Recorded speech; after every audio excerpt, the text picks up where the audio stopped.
Shalom, oras selamat sore Bapak Ibu, saudara-saudara terkasih dimanapun Anda berada, dan khususnya warga jemaat Gereja HKBP Damai, Resort Damai Duri. Melalui kesempatan ini saya kembali datang menyapa Bapak dan Ibu, saudara-saudara yang dikasihi oleh Tuhan Yesus, seraya mengingatkan untuk ibadah Minggu Keluarga yang akan kita laksanakan esok hari. Saya menghimbau melalui kesempatan ini agar kita jangan lupa untuk melaksanakan ibadah Minggu Keluarga esok hari, Minggu tanggal 29 Maret 2020. Ibadah Minggu Keluarga esok hari itu kita laksanakan sehubungan dengan himbauan pemerintah kita dan juga pemimpin gereja kita melalui Opue Porus HKBP dan juga Bapak Preses yang menghimbau agar ibadah Minggu kita laksanakan di rumah kita masing-masing.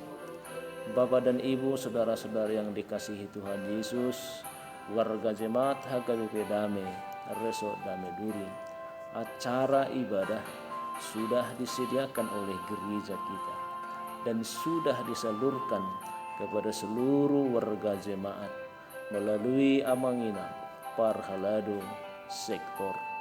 Saya sangat berharap agar acara itu kita gunakan untuk beribadah seraya berdoa kepada Tuhan agar Tuhan memberikan jalan yang terbaik atas berbagai persoalan yang dihadapi oleh bangsa kita pada saat ini.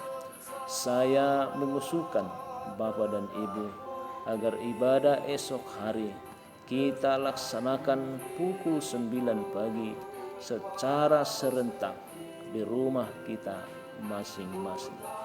Bapak dan Ibu yang dikasihi oleh Tuhan Yesus, firman Tuhan esok hari untuk menguatkan kita dalam menghadapi berbagai persoalan yang kita hadapi pada saat ini.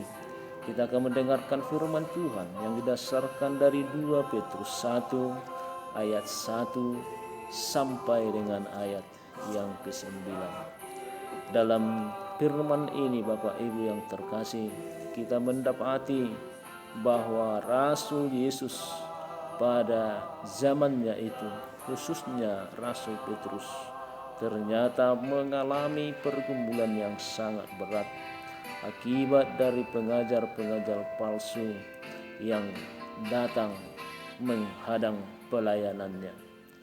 Bapak dan Ibu yang terkasih, dalam nas ini juga kita mendapati ada 7 hal yang sangat penting yang harus dimiliki oleh setiap orang yang percaya, termasuk Rasul Petrus itu sendiri, agar dia memperoleh sebuah kekuatan dalam mempertahankan imannya dan menumbuhkan pengenalannya akan Yesus Kristus.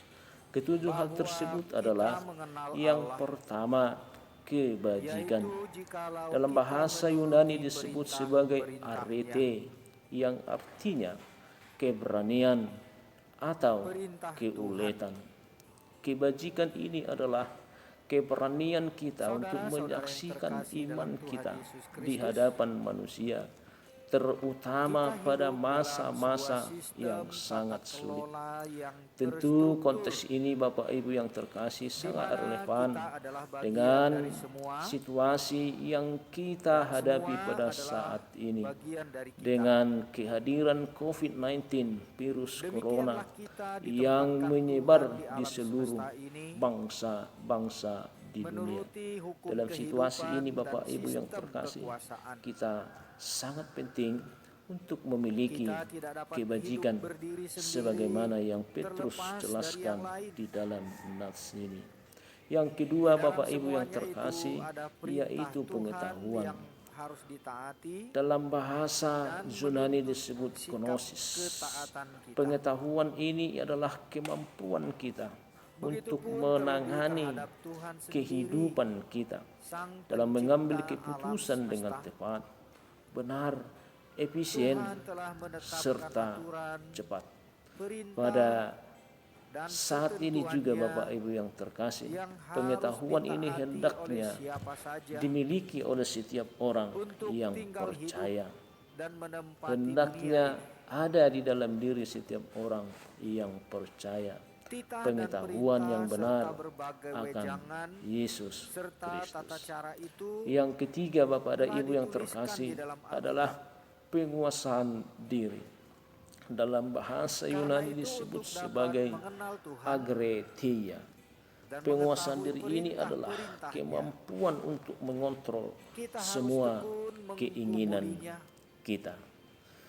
Kemampuan untuk mengontrol segala apa yang kita inginkan di dalam kehidupan kita. Keinginan itu harus menjadi budak kita. Janganlah kita yang diperbudak oleh keinginan kita. Yang keempat, Bapak Ibu yang terkasih, Petrus menjelaskan dalam nats ini agar kita juga memiliki ketekunan di dalam hidup kita. Dalam bahasa Yunani disebut hupomone, yang artinya kesabaran dan kesetiaan. Ketekunan ini adalah kemampuan untuk bertahan pada waktu kesukaran, kemampuan kita untuk bertahan dalam masa-masa yang sangat sulit. Bapak dan Ibu yang terkasih, ini pun sangat-sangat relevan dalam situasi yang kita hadapi pada saat ini, di mana kita menghadapi COVID-19, virus corona yang sangat-sangat cepat menyebar kemana-mana. Ketekunan sangat dibutuhkan pada saat ini. Ketekunan yang di dalamnya ada kesabaran dan ada kesetiaan terhadap iman kita, terhadap Tuhan kita. Dan yang kelima Bapak Ibu yang terkasih, yaitu kesalehan. Kesalehan dalam bahasa Yunani disebut eusebia. Kesalehan ini menjadikan hidup kita sempurna di hadapan Tuhan. Cirinya adalah hidup kita menjadi berkat. Yang keenam Bapak Ibu yang terkasih, Petrus menjelaskan tentang kasih akan saudara. Dalam bahasa Yunani disebut Philadelphia. Kasih ini mendorong kita untuk melakukan tindakan kasih kepada sesama, kepada saudara-saudara kita. Dan yang terakhir Bapak Ibu yang terkasih, yaitu kasih akan semua orang. Ketika kita memiliki kasih di dalam diri kita, ketika kita memiliki kasih kepada saudara-saudara kita, hendaknya kasih itu jangan berhenti sampai di situ saja, tetapi kasih itu harus mengalir juga kepada semua orang. Kasih itu harus bisa dinikmati oleh siapa saja. Kasih itu harus bisa dinikmati oleh semua orang. Ketujuh hal ini Bapak Ibu yang terkasih hendaknya kita miliki sebagai orang Kristen, agar pengenalan kita kepada Tuhan Yesus Kristus semakin berlimpah-limpah di dalam kehidupan kita. Demikianlah Bapak Ibu yang terkasih, himbauan saya dan pengantar khotbah yang bisa saya sampaikan melalui kesempatan ini. Kiranya Tuhan memberkati kita di dalam kehidupan kita. Shalom. Shalom. Oras, selamat sore Bapak Ibu, saudara-saudara terkasih dimanapun Anda berada, dan khususnya warga jemaat Gereja HKBP Damai Reso Damai Duri. Melalui kesempatan ini saya kembali datang menyapa Bapak dan Ibu, saudara-saudara yang dikasihi oleh Tuhan Yesus, seraya mengingatkan untuk ibadah Minggu Keluarga yang akan kita laksanakan esok hari. Saya menghimbau melalui kesempatan ini agar kita jangan lupa untuk melaksanakan ibadah minggu keluarga